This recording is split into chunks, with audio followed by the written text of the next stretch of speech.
Oh, that's pretty nice. Hey, vlog number three. Vlog number three. And you thought I wasn't in it for the long haul.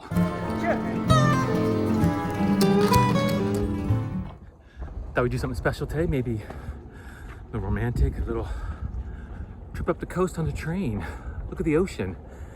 Hit wine country. I mean, except we're not gonna go wine tasting, I'm gonna play poker.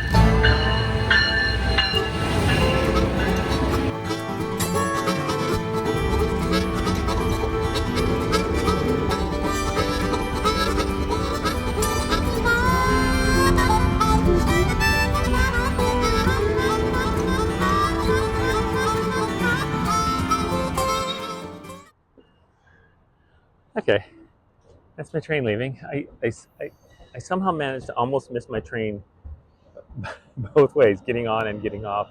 I was so busy looking out beautiful views and to gather my bag. Okay, so if you play poker and you live in Los Angeles and you've never taken the train to Ventura to play poker, you are missing out.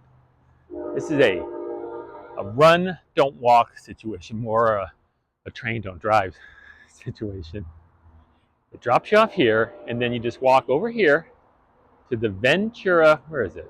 Over there, the Ventura Players Casino, about a 1-minute walk from the train. And you get here, you're not fighting traffic through LA, you're looking out the window, you're relaxed, you're ready to have some fun, or, play some poker, depending on the level of your poker addiction, They have 1-2 games, 2-3 games. They also have a 2-5-10 game, which is where I've won the most I've ever won in one session. I started at the 2-3 game for 300, doubled that to 6, took it over to the 2-5-10 game, ran it up to 2,400, and was on the train back home in 3 hours. So obviously this place holds a very special place in my heart for having the best session I had last year anywhere here. All right, I'm going to turn on and show you this view now.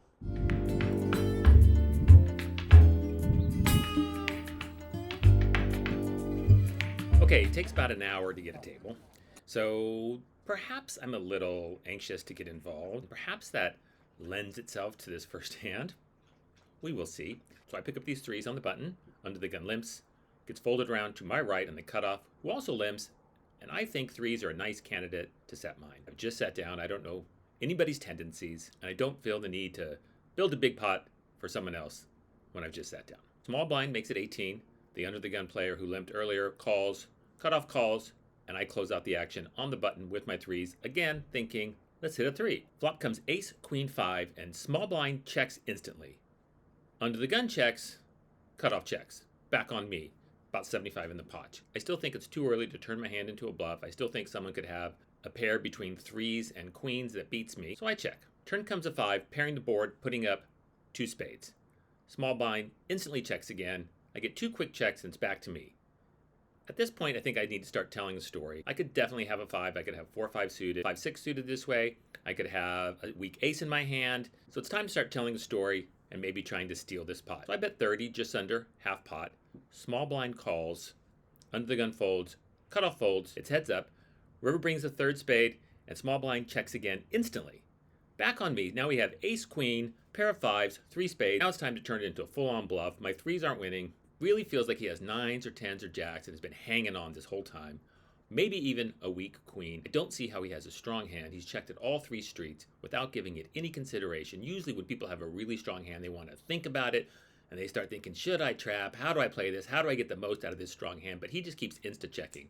So I dig deep. It's the river. I've got nothing but 3s. I'm pretty sure I'm beat, but I'm also pretty sure that if I make a big bet here, he can lay down a pair. So I bet 75 into about a $125 pot. He instantly calls me, turns over ace queen for a flopped top 2 pair. Sometimes you really get carried away in making up a story and you get all caught up into playing great poker and you don't realize you've just been spanked by the really old man in the small blind who played his hand so well. Just a tip of my hat to you, sir.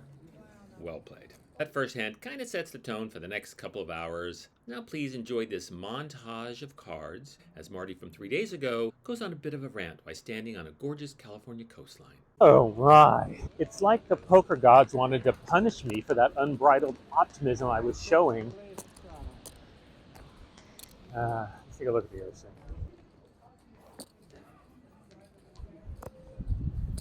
All right, that's not bad.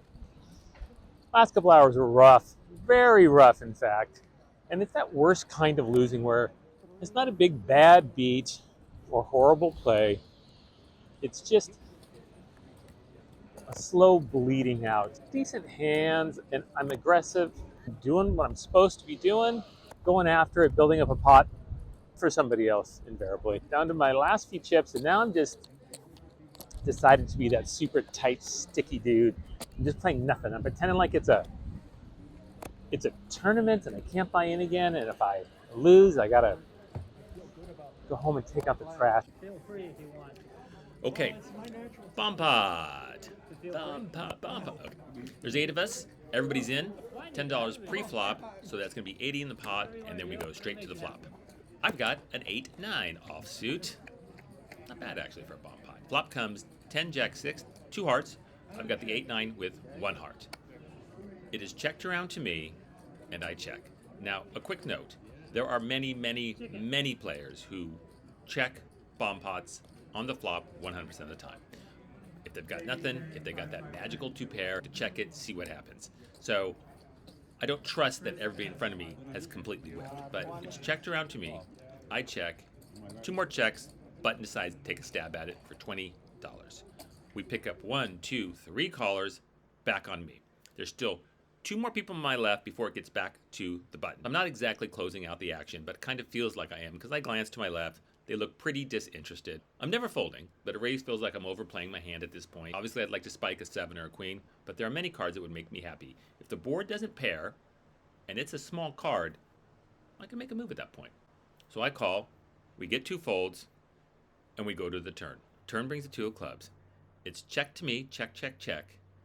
And now it's just me and the initial better left to act. I really take my time and think about it. There's 180 in the pot. I got about a pot-sized bet in front of me. And I'm really getting this very strong sense that no one has anything. The first 3 players have had 3 chances to bet at this pot, and I kind of feel like the button was really taking a stab at it. His very small $20 bet on the flop really felt like a feeler. Let me try to steal this pot bet. The thing I'm really trying to work on in my game is following my instincts. Often, on the river, know I'm losing, and yet pay him off.